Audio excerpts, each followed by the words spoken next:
السلام علیکم ورحمۃ اللہ وبرکاتہ۔ شیخ، میرا نام بلال احمد ہے اور میں ممبئی سے تعلق رکھتا ہوں۔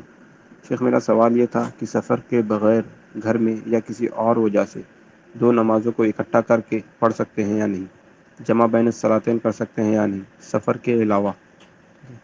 جزاک اللہ شیخ، السلام علیکم۔ بھائی کا سوال یہ ہے کہ سفر کے بغیر گھر میں یا کسی اور وجہ سے دو نمازوں کو اکٹھا کر کے پڑھ سکتے کہ نہیں، جمع بین صلاتین کر سکتے کہ نہیں سفر کے علاوہ؟ تو دیکھیے، یہاں پر یہ بات واضح کر دوں سب سے پہلے کہ یہ جو جمع بین صلاتین کا مسئلہ ہے، دو نمازوں کو اکٹھا کرنے کا مسئلہ ہے، اس کا سفر سے کوئی تعلق نہیں، نہ اس کا تعلق حضر سے ہے، اس کا تعلق صرف مشقت اور عذر سے ہے۔ یعنی کوئی بھی آدمی پریشان ہو، کوئی دقت ہو، کوئی مسئلہ ہو اور کسی وجہ سے وہ ضرورت محسوس کر رہا ہو کہ دو نمازیں ایک ساتھ پڑھیں، تو دو نمازوں کو ایک ساتھ کر سکتا ہے۔ لیکن ایسا نہیں کہ سفر میں ہے وہ تو اب سفر میں وہ مجبور ہے، یعنی اس پر لازم ہے کہ دو نماز اکٹھا کرے گا، ایسا کچھ بھی نہیں ہے۔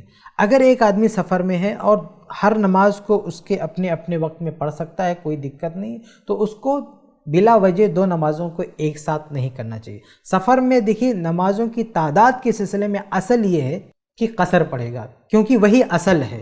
لیکن جو دو نمازوں کو ایک ساتھ پڑھنے کا مسئلہ ہے، تو اس کے لیے ہم سفر میں یہ دیکھیں گے کیا اس کی ضرورت ہے، کیا ہم مجبور ہیں واقعی، ہم سفر میں جا رہے ہیں، اگر ابھی ہم نے دو نمازوں کو اکٹھا کر کے نہیں پڑھا تو اگلی جو نماز ہے وہ مس ہو سکتی ہے، کوئی پرابلم آ سکتی ہے۔ اگر ایسا کچھ ہے تو بے شک دو نمازوں کو اکٹھا کر سکتے ہیں، کیونکہ سفر بھی اپنے آپ میں ایک مصیبت والی چیز ہے۔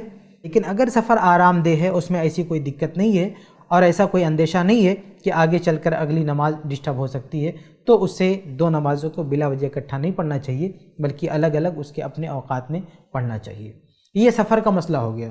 یہی مسئلہ حضر کا بھی ہے کہ ایک آدمی اپنے گھر پہ ہے تو وہاں بھی اپنے اپنے وقت میں نماز پڑھے گا، لیکن اگر گھر پہ کوئی مسئلہ ہو گیا، کوئی ایسا خصوصی پروگرام ہے، کوئی ایسی مشکل ہے، کوئی ایسی گھٹنا ہوئی کہ اس کو لگتا ہے کہ اگلی نماز ڈسٹرب ہو جائے گی، تو وہ دو نمازوں کو ایک ساتھ پڑھ سکتا ہے۔ اس کے دلیل عبداللہ ابن عباس رضی اللہ عنہ کی حدیث ہے کہ عبداللہ بن عباس رضی اللہ تعالیٰ عنہ نے کہا کہ اللہ کے نبی صلی اللہ علیہ وسلم نے ظہر اور عصر کو ایک ساتھ پڑھا اور مغرب اور عشاء کو ایک ساتھ پڑھا، من غیر خوف ولا مطر، جبکہ نہ تو خوف کا وقت تھا، یعنی نہ تو لڑائی ہو رہی تھی اور نہ ہی بارش ہو رہی تھی۔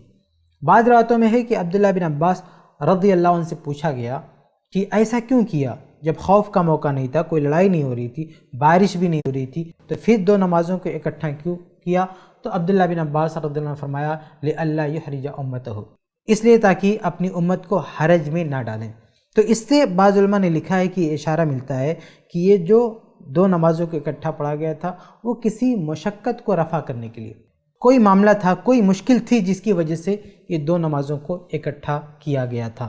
ایک بڑی وجہ کیا ہوتی ہے دو نمازوں کو اکٹھا کرنے کی؟ لڑائی کا موقع ہو یا پھر یہ ہے کہ بارش کا موقع ہو۔ لیکن ان دونوں کے علاوہ بھی عبداللہ بن عباس رضی اللہ عنہ کے مطابق اللہ کے نبی صلی اللہ علیہ وسلم نے دو نمازوں کو اکٹھا کیا، اور پوچھنے پر یہ بتایا عبداللہ بن عباس رضی اللہ عنہ نے اللہ کے نبی صلی اللہ علیہ وسلم نے ایسا اس لیے کیا تاکہ امت مشقت میں نہ پڑ جائے۔ تو اس سے اشارہ یہ ملتا ہے کہ دو نمازوں کو اکٹھا کرنے کا جو مسئلہ ہے وہ مسئلہ جڑا ہوا ہے حرج سے۔